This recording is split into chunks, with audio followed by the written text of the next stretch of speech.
cosa l'arbitra di essendo, eh?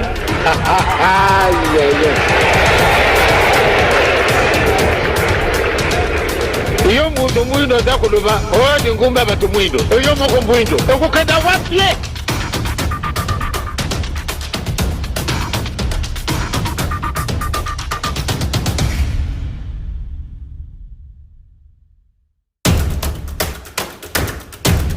eloko ndenge na ndenge tukukusala yango kasi mwaye ezali te na ntina nini eloko ezangi biso yango wana nde tozakuluka tozwa testamane na yo mwana papa sumokimbango yebanda kuna tata na yo tata na yo alingaka nini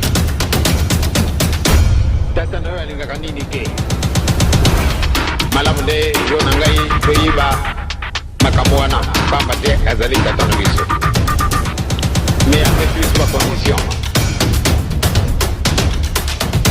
boluka liboso bokontina likolo maso bakopesa mana biso likambango ezali monene ezali tellement éloquent po ate toyiba volonté na tata na biso.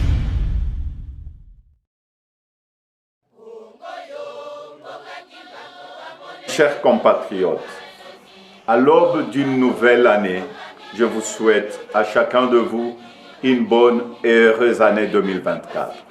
Qui dit année nouvelle, dit résolution personnelle. Nous venons de vivre ensemble une histoire qui nous lie à jamais. Je vous remercie tous pour la grande confiance que vous m'avez manifestée tout au long de la campagne où nous avons pu nous parler et dresser de plans d'avenir. Je remercie tous mes alliés pour leur soutien.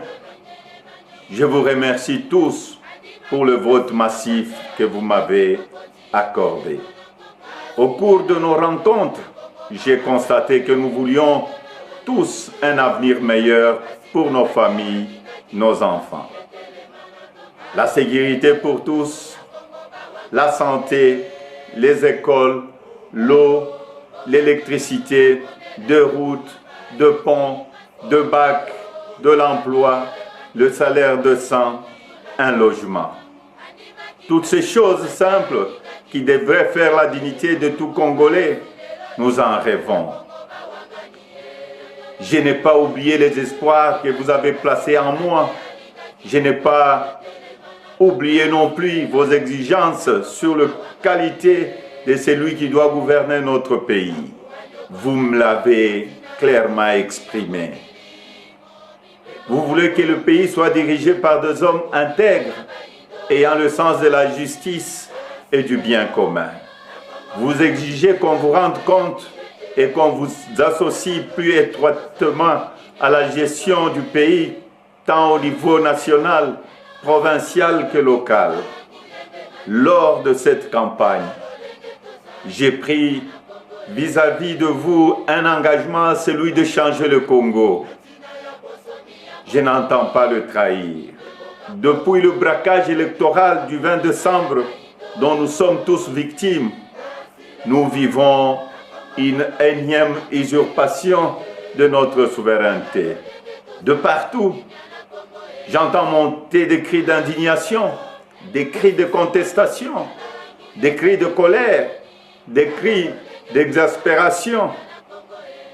Au mépris de l'expression populaire, un régime ici de la fraude, de la tricherie et du fait accompli veut s'imposer à nous. Il n'en sera jamais question, absolument jamais.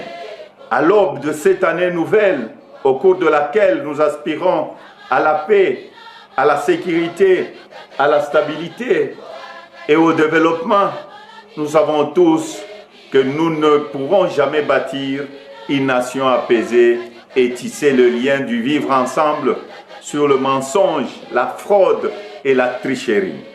Nous ne pourrons jamais bâtir un pays, un État, une nation sans retrouver notre fierté qui appelle à pouvoir choisir librement nos dirigeants.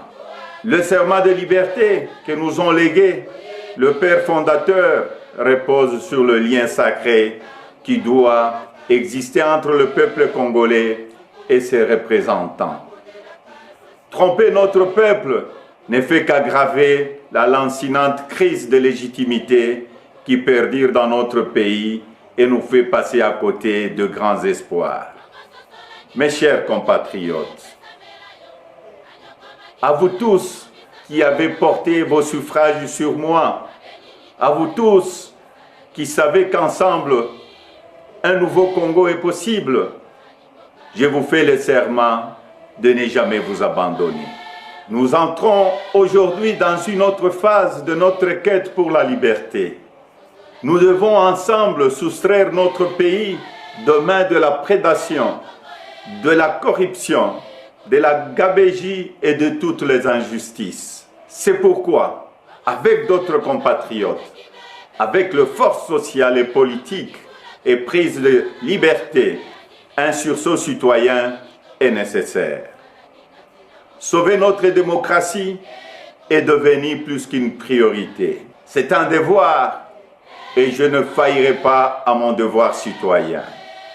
Raison pour laquelle je vous demande de ne pas baisser le bras, de ne pas céder au découragement ou au pessimisme, mais bien au contraire, de reprendre la marche que nous avons engagée ensemble. Parce que rien n'est fini, tout est encore possible. Et ce nouveau Congo, nous y avons droit et nous ne laisserons à personne le droit de briser le rêve que nous avons de le bâtir ensemble. Notre Constitution nous invite à nous opposer à tout groupe d'individus qui veut prendre le pouvoir et s'y maintenir en dehors de la volonté du peuple congolais.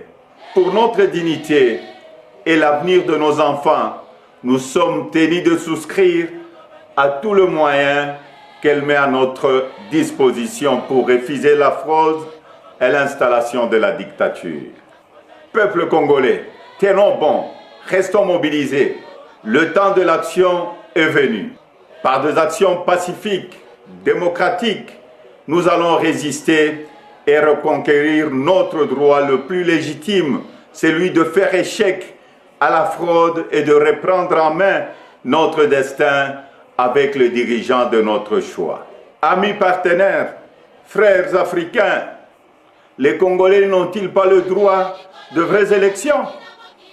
Dites-moi, dans quel pays au monde l'on retrouve des machines à voter entre les mains des candidats du pouvoir et on se précipite à proclamer et à féliciter un vainqueur aux élections? Dites-moi le nom de ces pays. Citez-moi un seul pays au monde où l'on décide de prolonger la période des élections de 11 heures à 6 ou 7 jours et on se précipite ensuite à féliciter le vainqueur. Citez-moi un seul pays dans le monde où on proclame le vainqueur sur la base de bureaux de vote et de machines à voter dont on ne connaît même pas le nombre au jour de l'élection. Personne ne peut s'ériger en complice de cette fraude électorale que nous accepterons jamais. Que vive la République démocratique du Congo, unie, libre et prospère.